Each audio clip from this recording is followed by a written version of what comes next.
Mike, welcome to the show, brother. Appreciate you having me, man. Yeah, man, I'm super happy about this. I'm very curious myself. Like, what's the spark and the story that got you into the personal development space in the first place? Because I know we've talked a lot, and like from what I get, you got a great mind, man, and you really want to help Appreciate that. people. So, like, what was the beginning of all that? Like, how did this all start for you, man? I think, man, it really goes back to for me was having a son really early, truthfully, because there's a lot of stuff that could be seen as maybe not ideal, but kind of forced me to grow up a little bit. The perspective that I was given from having a son, obviously, we were 18 years old when we had our first baby. Well, 18 when we were pregnant, 19 when he was born, and just kind of working, right? And understanding, okay, what kind of life did I want? What did I want to give to my kids? What did I want to provide for my wife? And then looking at it like, okay, if I stay on this path, am I necessarily going to get it?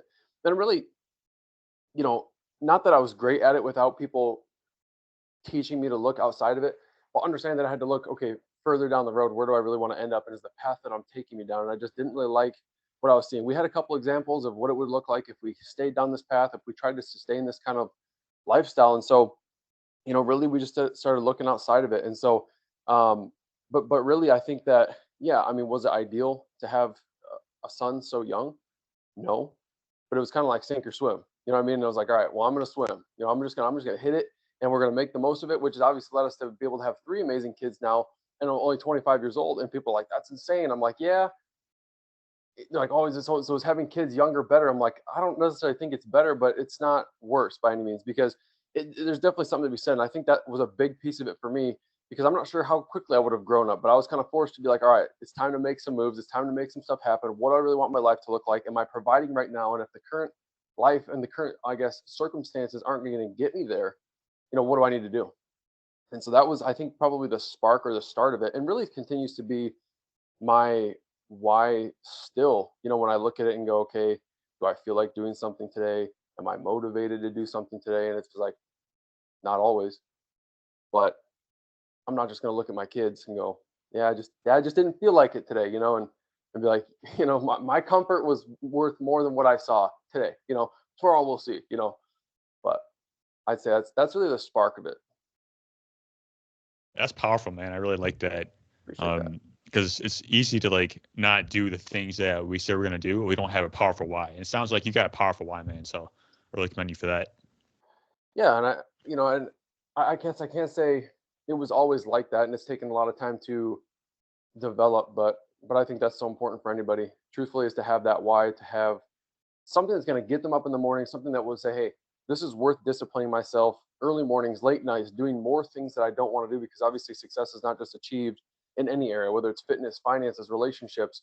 Everything is built with 100% intentionality. But if you don't know why you're doing it, then there's no reason that you do it. But it's like, why would you go to the gym? Well, you know what you want to look like, how you want to feel. You have certain results, even if it's something as simple as like, I don't want to be 50 years old with an oxygen tank. It's something that's keeping us on course. Absolutely, man. So for people who are struggling with that, like where do we look to develop that why? Like how do we start and how do we see where we're going from there? Honestly, it's a great question. Um, you know, I think it's hard to dream, when you're surrounded by people who maybe don't have one. And by the dream, I just mean like, what do you want long term? And again, really like looking to define it. And this is what I would try to encourage everybody to do, is look at their life and say, okay, is the current path that I'm heading down, the decisions, if I was to make these decisions day in, day out, am I first of all, am I okay with where it's taking me? And is it going to take me somewhere different? Right. Because for me, it was hard to look at my life and say, I'm okay with 2025 being the exact same as 2023. So I need to do something in 2024 to make sure that there's a difference there. And it's that long-term goal is what's going to guide me during 2024. But if you're looking to develop that why, I think it's, even maybe it is tangible things like money, right? What kind of trips do you want to take? Uh, what kind of care do you want to provide for your parents when they're older? What do you want to leave for your kids? What do you not only leave for them, but leave within them? What are you going to show them as an adult? How hard work or how things are accomplished versus just kind of, hey, versus like, hey son, you can do whatever you want in your life. You can be whatever you want to be. I mean, one day they're going to get wise to it and go, then why didn't you? Plumber, right? Like what? Like that? Anything you want to be. That's what you're saying, huh, Dad? And it's like, and so for us, we just really looked at that and we just said, what do we want to stand for? Who do we want to be? What do we want to show our kids so that one day, or one day even 50, well, maybe 150, 200 years ago, it's like, why is my great great grandkids have that ugly portrait of me on the wall, going, hey, thanks to this guy, thanks to this guy, we have what we have today, or this is where it all started, right? Because, but no, but literally looking at it and go, okay, what do you want to be doing in the spring? What are you doing this spring? What do you want to be doing on a Monday morning? And not next Monday morning, 32 years from now. You mean clocking back in? And if the answer is no, then it's like, okay, stop climbing the ladder that you're climbing, probably jump off of it and figure out, okay, now what path now do I need to take that's ultimately going to get me there? Think about this. When you go on a trip, they ask you, do you want to pick the destination or do you want to pick the vehicle first? And I don't think anybody is going to say, oh, I'm going to pick the vehicle. But in life, when they teach you to pick the vehicle, it defines for us where we can go.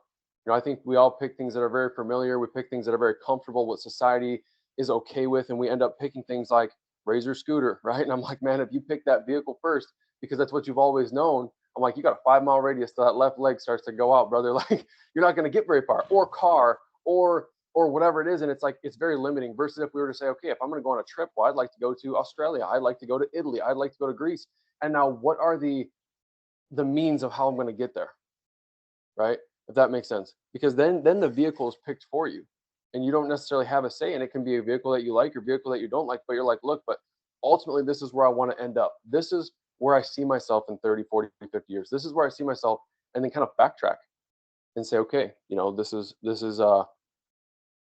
just a necessary path. Absolutely, man. Yeah, so much like awesome stuff in there you just said. One thing that stuck out to me was goals and having a direction. Because like when you look around today, a lot of people we don't have necessarily goals that are aligned with us or higher vision. We just kind of go through life doing what we're told we're supposed to do, and we kind of end up at the end of it unsatisfied. Unfortunately, for a lot of us. And you talk about legacy as well. Um, Yeah.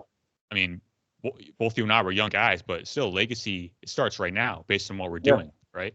So taking Absolutely.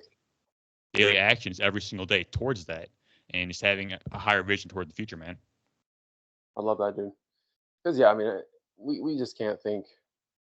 Most guys are like, can't think past this Friday. Where are we gonna go drinking? It's like, man, I'm so much more concerned about what's gonna go on in 30, 10 years, 20 years, 30 years, 40 years. Yes, this Friday have a plan for sure, but like, see a little bit further. Yeah, because we get caught up too much like on the now, and we don't necessarily think how the future is going to pan out. And we kind of talk about this a lot, but we kind of put immediate gratification over the long term mission. Like we don't understand how our daily actions can actually create a better future. We just kind of get caught up in the short term pleasure we don't see beyond the horizon, you know? No, 100%. And I think that's so prevalent today. But the dream, the the longing for a good life gets so beaten out of us. We go to school, we learn one way, and it's just to go to school for, however many years just to be employed. And it's like you're gonna work here for the rest of your life. And so anything outside of that can almost seem like it's just contradictory to what everyone else wants to do. And so it is an ever present thing, and so I think if you're gonna be on a road trip that never ends, it's like, yeah, I mean, seek comfort, seek good company, good music, nice car, because it's like if you're going to be on that road for a long time, for sure. But I think it comes when you have that clear vision why you're like, this is why I would discipline myself. This is why I would um, maybe go through the discomfort. This is why I might practice the voluntary hardship because it necessitates where I'm trying to get to. Versus, yeah, I mean, I think traditionally a lot of people they say, well, I would rather the short term pleasure and forget the long term gain versus the short term discomfort for the long term gain, because it's hard to look long term, right? And when there's no hope for the future, there's no power in the present. There's nothing giving us that direction to make those decisions on a daily basis. Because yeah, I mean, it's like if we're on a road that's just oh, enjoy your youth, enjoy your 20s, all this kind of stuff. Does that just mean it's just going to get worse and worse and worse? And for a lot of people, it could, because I mean, shoot, if we really believe that inflation's 9%, I mean, it doesn't take a crystal ball to realize it's probably a whole lot more, and it's just going to kind of keep going in that direction unless some things really change. Whether it does or doesn't, it's such a necessity to set ourselves up. But if we're going to go, hey, this is about as good as it's going to get, it's just going to kind of be like, you know, it's just going to go down a steady decline. Then it's like, yeah, I'm going to seek that temporary pleasure, that temporary comfort, while you can. And I think people look for the easy road, thinking that it almost is going to breed efficiency, but I think it breeds complacency, and that a lot of times is subjecting us to that downhill slope, right? Because everything intentional is uphill. Nobody climbed a hill on accident, but everyone who ended up in the bottom, it was accidentally just one more cookie, one more Netflix episode, one more whatever, just down to wherever they got to. Now they're like, man, I'm at rock bottom. After all these decisions that I've made unintentionally, they ended up somewhere that they didn't want. But intentionality can take you to exactly where you want to go, because you know why you're going there, what direction you're taking. Why am I going down this path? Why am I taking a left when I feel like I should be going right? Why am I, taking 5 more steps today when all I want to do is rest? Well, it's like, because we know why we're going there, and there's hope for the future. 100%, man. And along a path, like I'm sure we're gonna need a great team in order to do this, right? Like being surrounded by people that are like-minded and powerful within themselves that go on the same mission. Because there's a lot of like hindrances, a lot of vices that some people get caught up on. So, Yeah. in your life, what is the importance of being surrounded by empowering people that have a similar mission towards greatness? Well, association's everything. Your network is your net worth. I know that's something that gets said all the time, but it's so true, man, because, even from my day job doing interior finish carpentry, like it has everything to do with knowing the electrician, knowing the plumber, knowing the painters, knowing all these guys where we can give each other work. And that's just a small example of it. But when you're talking about excellence, when you're talking about getting somewhere in our life, I think that you're the product of the 5 people that you surround yourself with, and the books that you're going to read, right? The movies that you're going to watch, the music that you listen to, all those things are association, and you have to guard that association. Is something that I found to be super important. Obviously, and a lot of this that I'm giving you today is not even just, oh, I came up with it, I'm so good, but the things that I've been able to learn just by getting around a like-minded association, or people that I aspire to be like. Right? Not only did they have the relationships, but the finances, the marriage, the lifestyle, everything. And it was like, okay, so if you want to go be great salesman, well, it's like, well, that's exactly who you should start to get around. How do they think? What is their routine? What are their habits? Right? If you want to go be a bodybuilder, well, that's success in a different arena. But it's like, but you're going to go get around that guy and say, okay, what does he eat? What does he drink? What's his schedule? What's his routines? And what does he do? What doesn't he do? What's he avoiding? What's he making sure he does extra of? And that is so important with association. I mean, that literally is probably one of the most important topics when it comes to, in my opinion, succeeding on a high level, is getting yourself around great people. Because if you're trying to get somewhere in your life, but you're constantly surrounded by people that are not going in that direction, well, you're probably going to lose your dream, right? And it's kind of like the crabs in a pot analogy, right?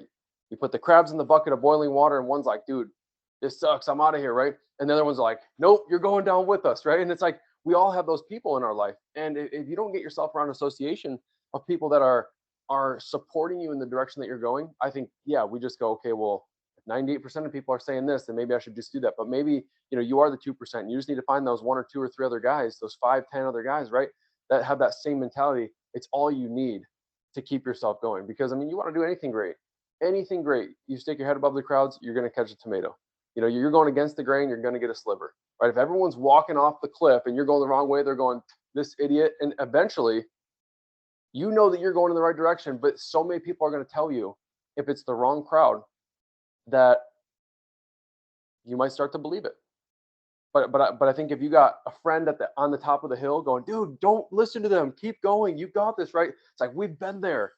Then you have everything that you need, right? Because it's so easy to lose that belief, right? But even, gosh, the movies that you watch, the music that you listen to, because at the end of the day, we've all kind of all heard that analogy where it's like, your input determines your thoughts determine your actions determine your habits determine your character determines your destiny.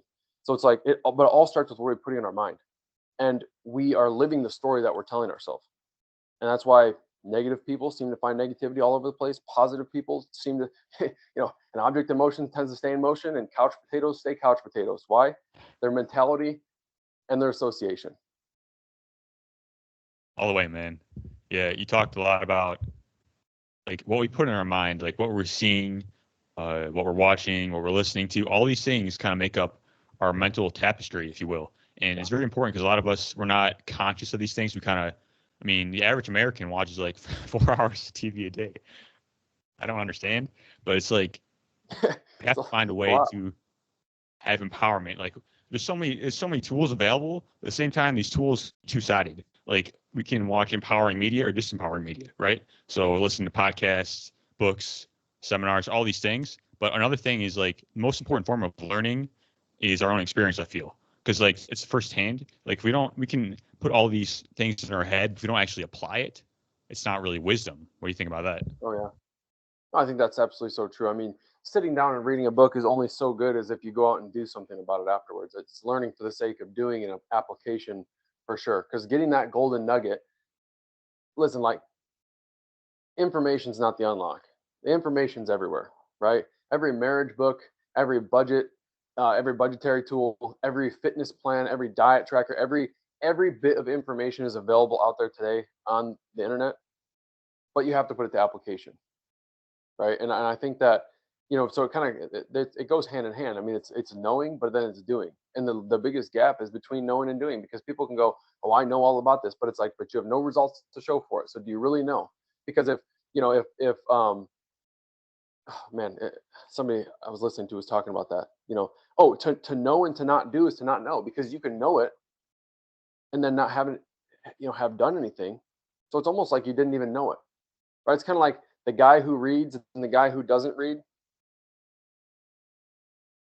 or sorry, the guy who reads. Excuse me, I'm jacking this up in my mind. You're good, But man. the guy who does not read and the guy who cannot read are both at a disadvantage, equally the same, because they're both missing out on the same information, right? But going and now reading it is one piece, and then applying it is another. Because to know and to not do is to not know. But then if you're not even getting yourself to the point of getting yourself around the information, then yeah, it's also useless. 100%. But And I application, yeah, know application is power. definitely. You talk about discipline a lot, and I know discipline equals freedom, right?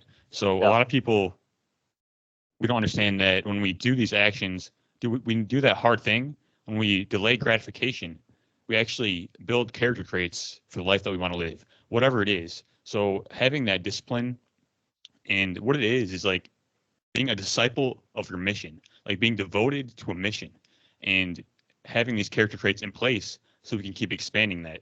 And did you have any thoughts on that? Well, first and foremost, I think that that's something that I've seen you do very, very well. I mean, even coming out of your health challenges and your health journey, I mean, it's all discipline, right? Because the wanting portion of that, I think, is almost non-existent. The only want there is the want to get better, and not the want of necessarily taking the steps that we need to. So I think that's something that you've always been a great example of as well. But no, 100%. Disciplining ourselves, getting ourselves to that point, it's so important. And again, I think it all kind of stems around the why. Why are we doing what we're doing? Because when you know why you're doing what you're doing will make complete and total sense. But no, discipline is it's one of those things that it's sometimes attached to motivation, usually not. But clarity in the direction that you want to go can add on to discipline as well. Obviously, your dream and again where you're really looking to get to long term has a huge piece to do with discipline. But no, I mean, even for my life today, I mean, it's like pick your heart, right? It's like being financially literate, being financially well off, and getting to that point is difficult. But also being financially illiterate is hard too. Being overweight, while maybe easier in the decision making of the foods that you're eating, oh man, cake here, Cheez-Its here, Cheetos, like whatever it might be. It's like while that might be easy, the result of that is you will be disciplined, but you could also then discipline yourself and people go, oh man, I don't know how you do it. How do you make, how do you eat so clean? How do you do this? How do you do that? And it's like, but it seems so hard, but it's like, but then the result of it is so much easier, the life that you're now giving yourself. And I think that really is the whole piece of it. It's like, are we willing to take the hard path now to have the easy road later? When a lot of us, yeah, like we were talking about earlier, is we take that the temporary comfort, the temporary ease, and therefore we will be disciplined. And that's the whole idea. Like I think with entrepreneurship is a lot of times people think, oh, I just don't want to have a boss. And it's like you're gonna have a boss. You just want it to be you. And that's the one thing that people don't really talk about. I mean, when you turn 18 years old and you're an adult, right? They stamp adult right on your forehead. Boom. Now you're ready to make big boy decisions. But nobody tells you that now you've become your own parent. Yes, you still have a mom and dad, but you have to now get yourself. It's about leading yourself. Ultimately, it's leadership, right? leading yourself, getting yourself to do the things that you wouldn't normally do without someone doing it. Because before, your mom was like, clean your room, eat your meat, eat your veggies, right?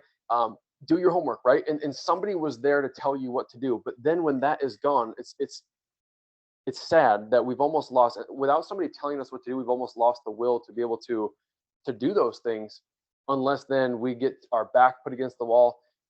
We hit rock bottom, and again, that's just a form of now us being disciplined by an external force. But that's why I think self-discipline is so important, because it's like, people ask me all the time too, like, oh, why are you so hard on your kids? I'm like, because if I'm not hard on my kids, then the world will be.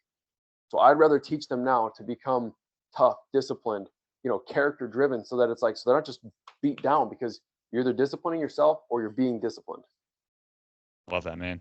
So another thing with discipline, it's kind of like a muscle, right? It's not like we can just maybe not do everything all at once, but kind of build it up slowly. So just get the small wins in. If you want to uh, lose weight, for example, just start changing your diet a little by little. Then maybe go to the gym a little bit, and then get your sleep on track. It's not like everything all at once. It's kind of a muscle that Yeah. you build, and then you have this character trait, and then it's kind of like you can't not do what you're once doing. It's like you are now a new person. You've created a new identity, and you can't even look back. It's not even something you desire anymore. You know what I mean? Yeah. Well, I think that's a piece of it too, is almost identifying, and not like the kind of identifying that we're used to these days, but identifying, like if you're trying to break a habit, like of smoking or drinking or pornography, right? It's one of those things where I think that it's like, hey, no, I don't. It's not that I don't do that anymore. No, I don't. Or it's, hey, I'm trying to quit smoking. It's like, hey, I don't smoke. Hey, no, thanks for the drink. I'm trying not to drink anymore. It's like, no, hey, I don't drink anymore.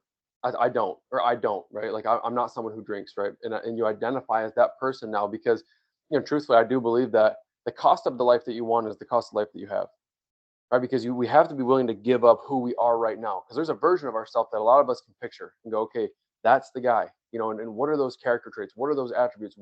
How does he treat people? How, what's the respect that he's earned from other people? The results that he's created, right? How does he treat his wife? How does he treat his kids? How is he performing in the workplace? How is he succeeding, right? And then there's the version of us that we look at ourselves in the mirror and we go, okay, if those are not the same person, which typically is not the case if we're thinking those things, because the only reason that we're not where we want to be is because we're not who we need to be yet, right? Everyone wants to change some circumstances, but they don't want to end up changing themselves. But if nothing changes, nothing changes. And I think that it can be scary, right? Because we go, well, this is me, and I don't want to give up me. But you have to give up your current decision making. I mean, because while it may seem like a sacrifice, going out drinking with the boys, hanging out with a bunch of drunk guys, drinking beer at the bar, it's like, is that really a sacrifice, or is it more of a trade off? Because you're like, but that's just not really. It doesn't really fit into who I'm trying to be long term. Same thing with eating habits, same thing with relational habits, stuff like that with our spouse, with our children. Um, there's usually a big difference, and we almost have to let go and say, okay, this is who I was, but that's the old me, right? Because even to this day, man, I wasn't always. I'm still not in shape to the point that I want to be, but I wasn't always in the shape that I am. And cinnamon buns were my downfall, man. And I'll see cinnamon buns, and I'm like, nope, not today. That's the old me. Like, that's not who I am anymore.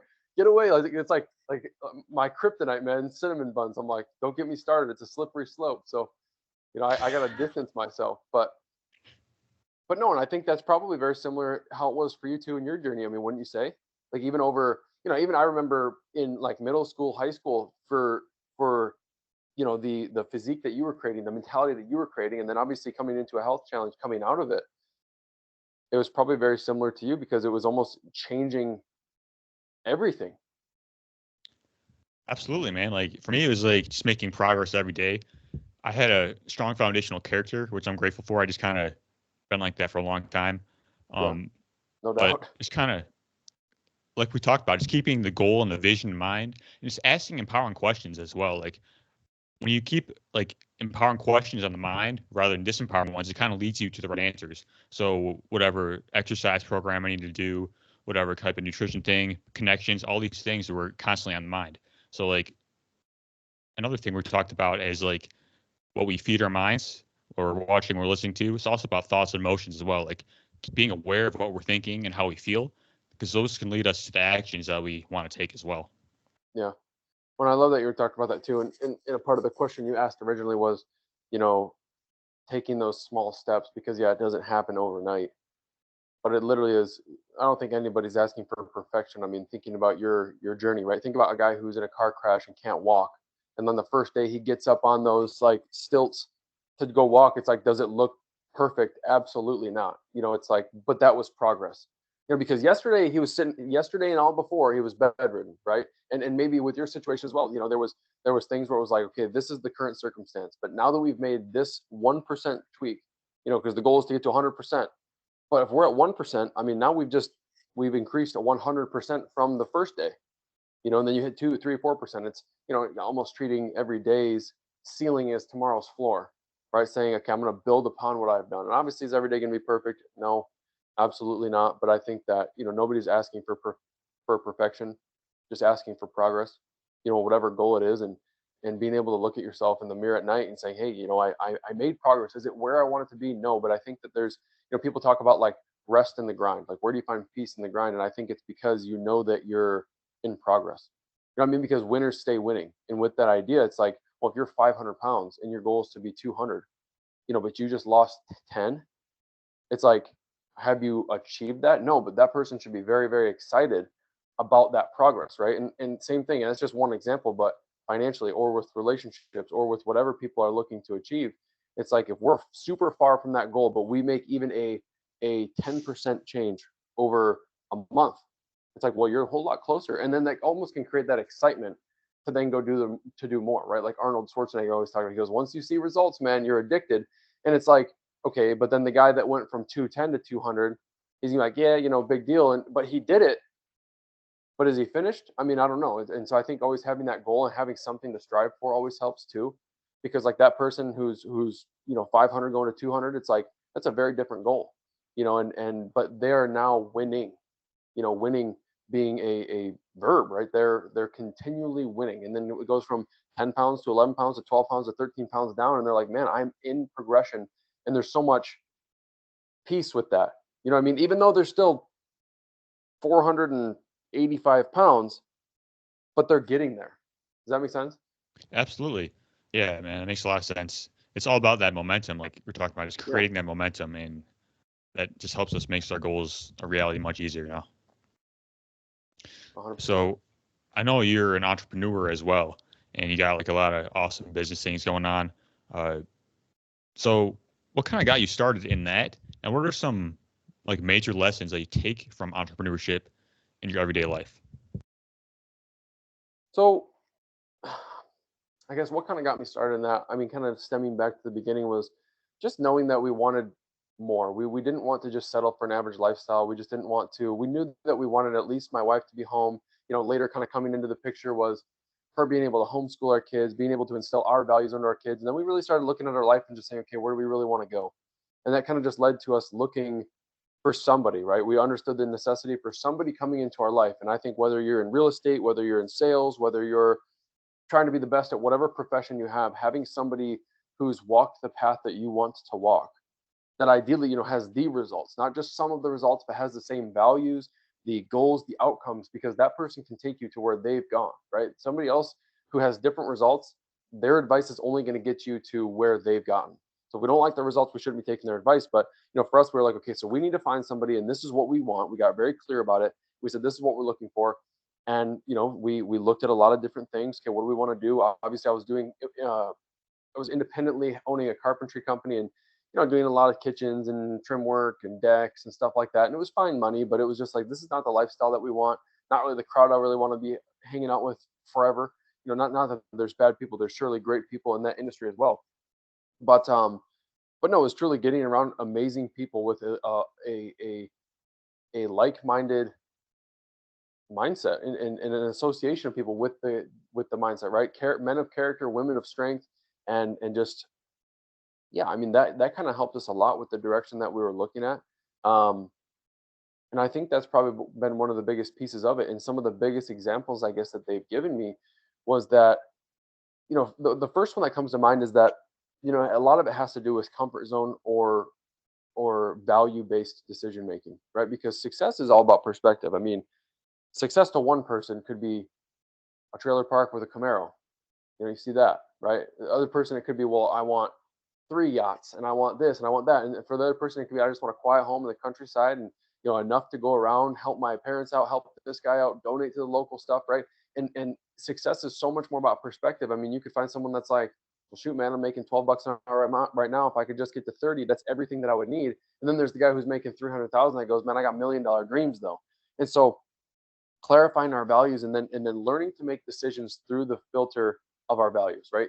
Is this decision going to get me closer? Is this next decision, or when this fork in the road comes, which one is going to ultimately get me closer to those goals? Because if I'm going to end up sacrificing my values, even in the name of money or in the name of whatever it is, it's like ultimately I think you're going to live an unfulfilled life, because to me it's not even about a number. It's not about a monetary value that you're going to make each year. It's about alignment with your values. And so that's one of the biggest things that they've taught Shelby and I, when it comes to living our life and making decisions and what comes next, and what makes the most sense, as far as, and even the cars that we would buy, the places that we would live, the places that we would go, right? Because it was like, is it going to get us there? And then the next piece of it would be, with knowing your values, is making those value-based decisions, which are typically not comfort zone decisions, because there's going to be things in our life that require us to do the things that we didn't really want to do. But if we just kind of led down the life that we were just comfortable with, well, it's like, are we okay with where that's going to end up taking us? And I think that there's something that I've been thinking out a lot about lately, and I just recently gave a talk on this, or just talked about this in the talk that I gave, and it was comfort zone decision making and comfort zone effort, and really realizing that comfort zone decision making, because you may have rarity in your decisions, but we also need to have rarity in the work habit, that if we're wanting to get from where we are to ultimately where we want to go, it's going to require a higher level of work ethic than just the traditional, okay, I just clocked in, someone told me what to do, maybe a weekend warrior type thing. It's like, man, if you want excellence in some area, maybe the gym, maybe a pristine lawn, maybe or excellence in relationships, excellence in anything, right? That it's going to require more than average, because average is just going to get you average, right? You can't study, you can't you can't pray for an A but have only studied for a B, because we all want this amazing life, but then we're like, but we are only willing to work hard to get us to this point. So really breaking that threshold, because I think there's a comfort zone effort that a lot of us plateau at, and a lot of us can't get past, and that's why we think, okay, maybe I have to try this, maybe try that. Working out's just not for me. This is not for me. Oh, this job, whatever it is. But it's like, but man, what if we were to actually go the extra mile, continually, compounding, day in and day out, when everyone else is just doing the minimums? But we said, but I'm willing to go that extra mile because of my values, what it's going to get me, because to where I'm looking to go, it has so much value that it's worth doing that one more little thing today, or pushing myself and being a little bit extra tired, because I'd rather be tired than live a life of regret ultimately. Oh man. And that's So that's kind of been my favorite things, and the things that I've had to overcome personally, because even being an entrepreneur in the carpentry area, it was like, well, I was a business owner, but I was just treating it like a job. So it was like I was just kind of getting job results with the title of a business owner, but it was like it just wasn't there. definitely. So yeah, a lot of us, we have these big dreams. We don't really understand what it actually takes to get there. Like if people actually knew what they had to go through, and it depends on each other's story. Like we all come from different places. We have to overcome different things. So we have to understand ourselves more than anything, so we can overcome our tendencies, our own habits, whatever vice that we may have, to ultimately become a greater version of ourselves. Because like you said before, the character is the foundation of which we build our life. So then we can go get our goals. We can serve people at a higher level from that place. Yeah, I think that's huge. Yeah. Absolutely. And you were talking about challenges you had to overcome. Something came to mind.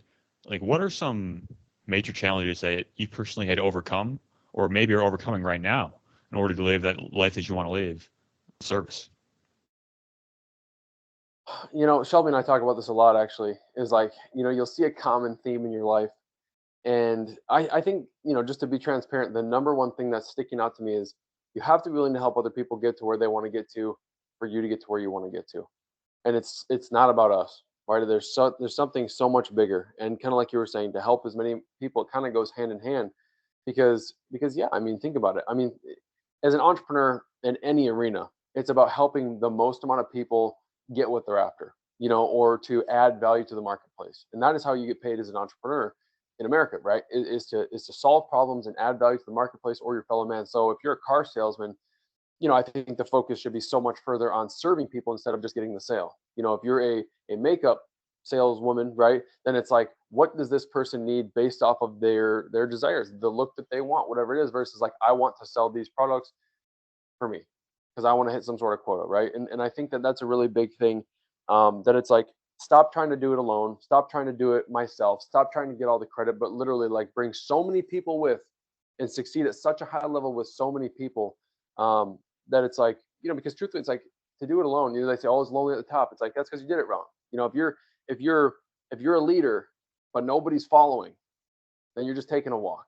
It's like, you got to be taking people with you. You have to be bringing people with you, succeeding alongside people. And we've been very fortunate to be able to have that as well, as to have a lot of great people, side by side. Because I think that's all a warrior wants, is to have a warrior standing side by side, like an underground fight club, just of people making great decisions and being able to just move forward together. Right? You're not in it alone, and really just being able to say, okay, it's not about me, it's about other people. And so that's probably a big one for me right now.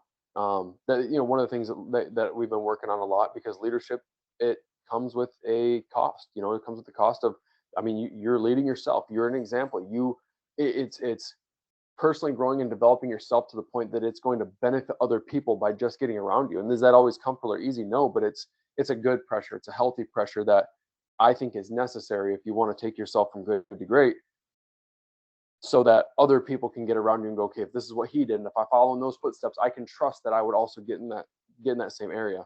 But as far as obstacles or challenges that we've overcome in the past, I mean, laziness, just again, that comfort zone effort. I think, because we all think like, oh, if I just think really hard about success, we're like, I thought I put in a lot of work today, but all I did was think really hard about it, and took a lot of great notes and all this kind of stuff. Or I read 5 books, or I listened to this podcast, or I did whatever it was, and thinking that it's getting closer, but really being able to look at ourselves and go, okay, we put in a good day's work, we got ourselves closer, has been a big one, right? Are we putting in the reps for maintenance, or are we putting in the reps for growth? Um, has been a big one, and then also, just not taking the easy road, not taking the comfort road, not taking the route that necessarily, okay, this would make my life easier, so I think it's going to make me progress further, but literally saying, but that could end up being comfort, could be keeping me in my comfort zone. Because Denzel Washington, he said ease is a greater threat to progress than hardship ever will be. And it's like, man, we found that to be so true. So even like sticking to a budget, doing stuff like that, where we practice voluntary hardship. Why am I not eating out? Why am I not buying this t-shirt? Why am I not doing this? For a short period of time. What was like, because if we just start to get comfortable with what we're trying to do, that was a big thing that held us back for a while. Excellent, man. So one thing when it comes to success and leadership, like you talk about leadership a lot, what does leadership mean to you? And what does it take to be an actual leader? Because I feel we hear a lot of things about leadership. It's actually not. And what does it mean to lead yourself?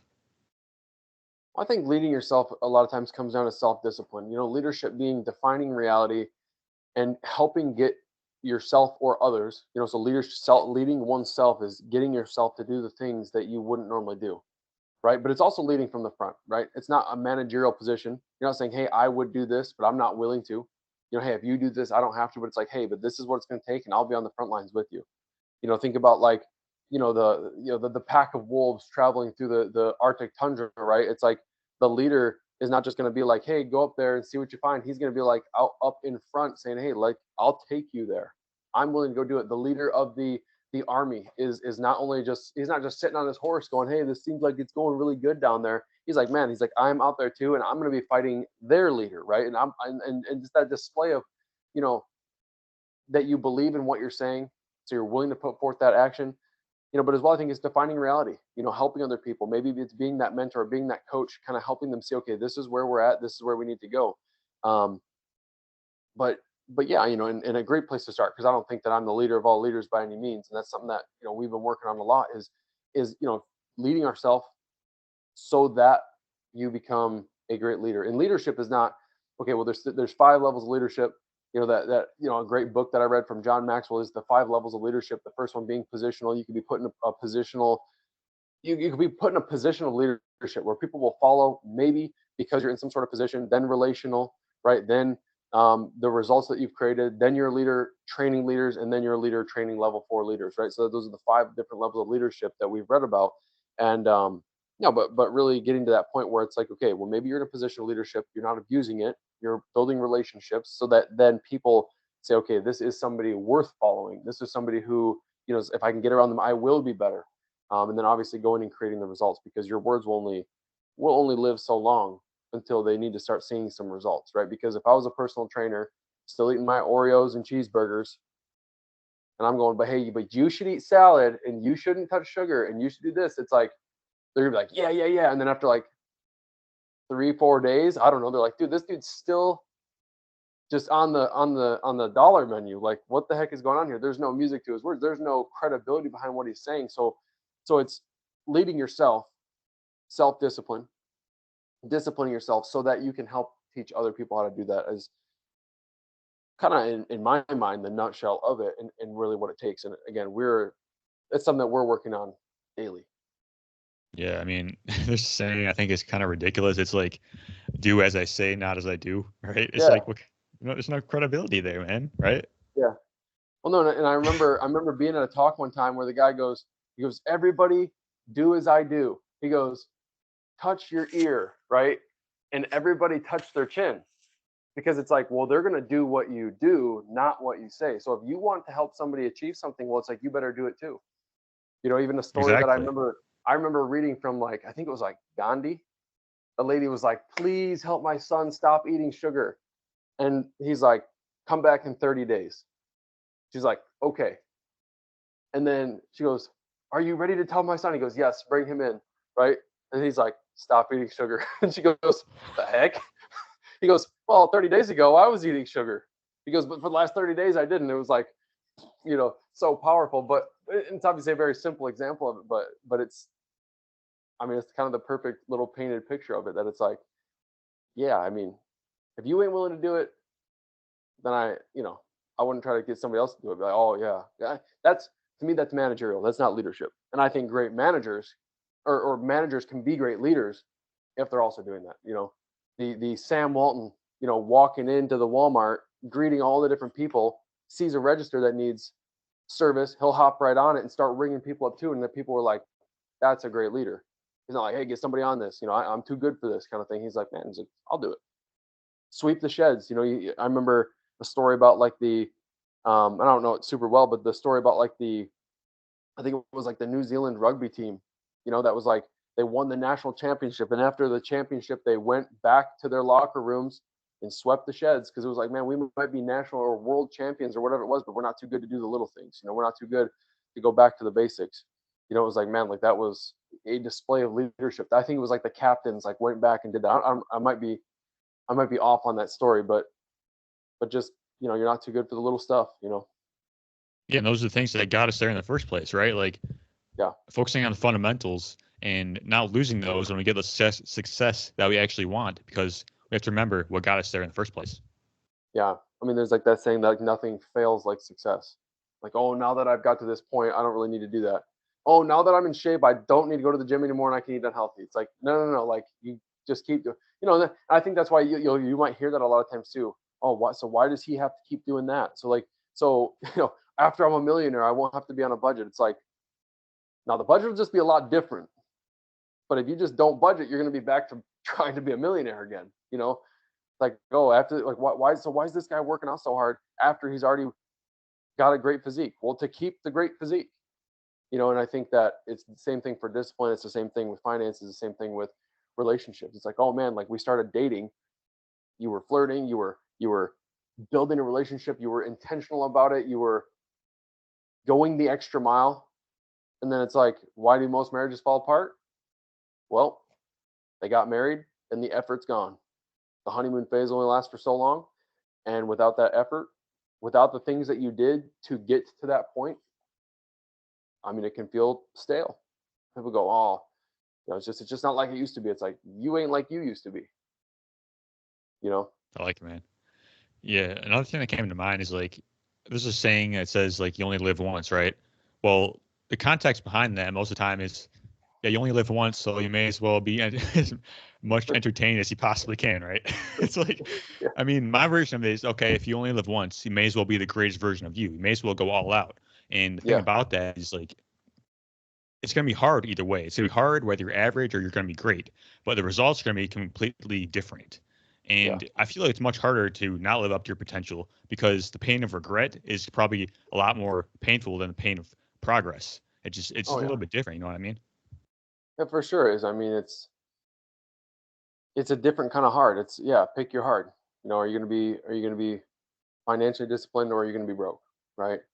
Seems hard to not spend all the money on all the Amazon purchases. No, it's also hard not being able to afford brakes when your car needs brakes, or when you need that burger and you need something to eat and you don't have the money for it. That's also hard. You know, and yeah, I mean, hard's a part of it. Nobody became an entrepreneur. Nobody strived for success for an easier life. It was because things were going to be hard anyway. But if they could imply the hard, then everything else could come easy as easier. Because yeah, if we just Netflix every night and then the hardness of life comes up, now we're not prepared.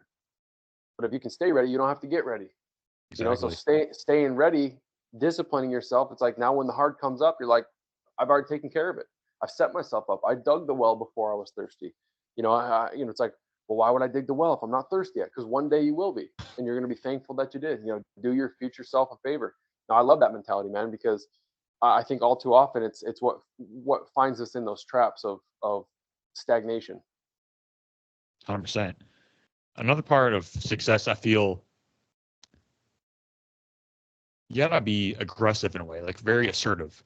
And some people may have like a negative connotation of that, but it's a virtuous form of it. Like going after what you want, being demanding in a way to actually get what you want. Like develop that dog, that mindset of like do whatever it takes. And I feel Yeah. like this is very important. And of course, like it has to be everything is in balance. It has to be principles surrounding this. But has that been like a principle that you've relied on in terms of your success? You know, aggressive with the work, but patient with the results. Work like it was up to me, but pray like it was up to God. You know, because Yeah, I don't think that you're not gonna pray yourself to success, but as well, I don't think that you're just gonna if hard work was the separator, you know, construction workers, cement pouring would be the best thing about it, but it's that intentionality, right? But the aggression, the focus towards one goal.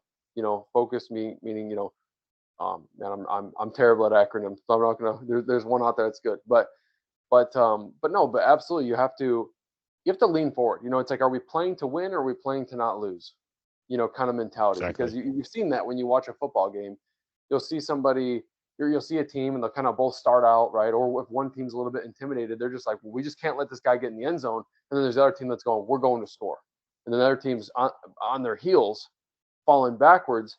And I think that we can get like that a lot in life too. That it's like, okay, are we doing things to kind of just tread water, or are we really like leaning forward? Are we facing it head on and taking those steps to really aggressively push ourselves again? Or are we going and putting in the reps to maintain, or to just am I going to just not go backwards? Like, I'm going to go to the gym today because I know that I should. I'm going to walk there on the treadmill for 15 minutes. I'm going to text while I sit on the chest press. At least I was there, right? And it's like, was it something? Absolutely. Or were we going to go with 45 minutes of pure determination and focus and intense focus towards something and come out of it and go, yeah, that moved me forward. That made progress. And that's a big thing that kind of has helped us over probably the last 2 years. You know, when we really just growing ourselves, growing our mentality, that we really started looking at it like, okay, can we look at this day, or can we look at this week? Yeah, because you got to string winning days to have a winning week, enough winning days to have a winning month, and enough winning months to have a winning year. Are they all going to be it? No, but I think if you can string 6 to 8 good months in a year, then you have a winning year, right? If you can string, 3 to 5 good days in a week, that's a winning week. 2 to 3 good weeks in a month, right? That it's but it takes day in and day out. Okay, not every day is going to be your best day, but did I do enough today to at least say, okay, I can look back and go, but I moved myself forward? Because usually there's a lot of areas. It's like, one or five or six different areas that are in life or in business or whatever, that we can confidently look at and go, okay, maybe not a lot happened here, but a lot happened here, which is going to be able to help. we didn't just barely stay in business today. We made moves. That's all the been a way. big one for us. So yeah, it's kind of like expecting to win in a sense. Like when I say aggressive, it's like it's not like you're not being kind or any like altruistic. You still Oh keep yeah. those things because it's a both and world. A lot of times we think we have to sacrifice things in order to get the other thing, and you have to be discerning. Like of course you have to. We talked about before. You have to sacrifice who you are for what you could become. But what that means is like getting rid of old habits and tendencies that are no longer serving your mission to become a greater version of you. But you're still like being aggressive, and it's like you're still being kind. It's like toward your goals. Like you're not like you're being assertive and your intentions are to win. Like so Yeah. you act like it, you know? Yeah. I agree with that completely. Yeah, because I think a lot of times that what I've seen too is with guys, that aggressiveness, like it's almost like if you want to win, like yeah, like we're naturally aggressive. Like you want to go to the gym, yes, like that's exactly what I'm talking about. Is like you're going to net like it necessitates almost being more aggressive, like in a physical way, right? If you have been underperforming on the football field, on the soccer field, in the ping pong match, whatever, it's like you're going to be more aggressive. And physical aggression, I think, is common and familiar, but mental aggression, and again, not just thinking really hard, but being like, okay, but we are putting tenacity behind the work, still obviously being good to people, still treating people the right way. But if you're a salesman, if you're a, I mean, that's just an easy example. It's like, well, you're being great to people. It's not like you're calling and you're like pissed if they don't want the sale. It's like, but I'm having the intentionality, the tenacity, the fortitude to be able to go and create something instead of just kind of like passively hoping that it comes by. And I think assertiveness is a big piece of what we're missing today as well, because it gets put right on the edge of aggression and people can't necessarily handle it. And that's why texting can get so hard sometimes. But I even know text conversation with you and me, we're just like, it's like two words, one word here, one word here. It's like, I'm like, man, it's just straightforward, cut to the point, and it's good, right? It's like, hey, can you go? I was listening to a guy give a little bit give a talk a while ago. His name was Ryan Mitchler, and he has the Order of Man podcast, and he was talking about assertiveness, and he's like, I had a buddy that was like, I'm going hunting on this day. There's 4 openings. Can you make it? He's like, there was 10 guys in the group. 3 of them sent one word answer. No, no, no. And he goes, and I feel like in anywhere in the world, people be like, he hates me, what's going on here? And it's like, no, but being direct. And I think that not only can we have direct communication, but just kind of also having that action in our life too, that it's like, well, we're just being assertive towards what we're doing. That it's like the values again, it's kind of cut and dry. Yes or no, values or not. Right. And if it kind of comes to it, it's not like this, oh well, maybe. And having those boundaries in your life can be huge too. Using words like will not, I will not do that. It's not who I am. I do not do that. And it's because it's kind of, there's a lot of gray areas, but when it comes to the work, when it comes to your values, I think it's very black and white. Yeah, intentionality, man, very important. And I know we talk about your family a lot. Like what does that mean to you? What does family mean to you? And how is that like like the foundation really of our lives, like relationships? Because like what is this all for? And how can we leverage that to not only like understand it, but kind of nourish our relationships? Well, I think family is everything, man. Because without family, you don't have any. There's nothing, right? That it might be your blood family, it might be a chosen family. People that you've chosen to do life with. Um, but no, your family, the foundation of why you are where you are today. Even thinking about your ancestors and everything that has come from that. The wars, the battles, the swords they picked up to ensure that you had a shot today. So really thinking about that. Not only for what's going to come from us, but where we came from. And then knowing that, the only reason that we are where we are today, obviously, is because of our parents, because of our grandparents. And, I read in a good book one time that it said you should bless 2 generations up and 2 generations down. That's the Bible, by the way, and it's like, and but setting yourself up, because you might not come from a wealthy family, but a wealthy family should come from you. Whatever that context is that there's prosperity there, and you were the transformational character, because I think there's going to be a lot of people looking toward to you. And those are honestly the people that are the most important to me to be that example for, that maybe that I don't even necessarily talk about it with, but it's like maybe my cousin over here, or my my second cousin, or my uncle, or my aunt, and or little cousin, aunt, second cousin over there. But it's like, man, because if I can be an example, if I can discipline myself, if I can get finances on track, if I can create something, then maybe that they believe that they can too. Even if I can't directly help them, but they pick up a book because they saw me reading it one time. That they go, well, shoot, they're buying cars cash. Obviously not yet, but getting to those points, and it's like, well, man, so greatness can be achieved, because really, all maybe in our family, this is all we had seen.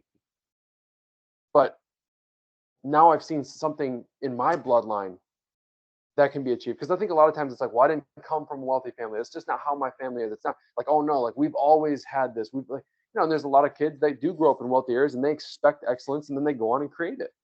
But without somebody being that transformational character, I think that everyone in your family could potentially remain the same. And I think that great things are out there. I think that there are blessings to be had. I think that there's amazing things to achieve. But sometimes all people need is that example. And then obviously, as well as that, being a huge reason why, because maybe I can't help them necessarily go do that for themselves, but I want to be the guy on speed dial, even if it's the cousin that I haven't talked to in 15 years, but they got a surgery that comes up. They're like, dude, call Mike. I don't know, that kind of stuff's important to me. It's like, it may never happen, but having the ability to, that, because stuff's going to come up. Someone's going to break their arm. Someone's going to get cancer. Someone's going to get in a car crash, going to be in a tight spot. Someone's going to be the next young punk couple, like my wife and I, having a baby at 18 years old.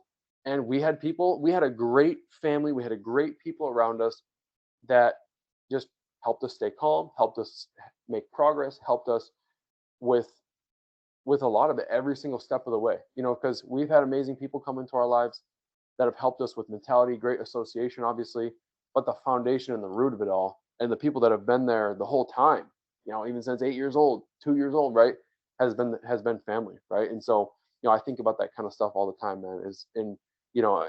The reasons why we do what we do, and my parents are getting older. I want to be able to do amazing things for them. My kids are getting older, but then also those people that maybe I don't talk to too much, but man, just surprise everyone with an amazing Christmas, man. I'm gonna show up in a Santa suit one day, and just surprise the heck out of everybody. Like, that stuff excites me. You know what I mean? To be able to do stuff, because those are people that I love. And obviously so many other people, so many others as well. But thinking about that, man, it gets me excited. So family's huge. That's powerful, man. I really feel that. Appreciate that. So, are there any other final points you want to get out to people before we wrap up here? I'd say fear.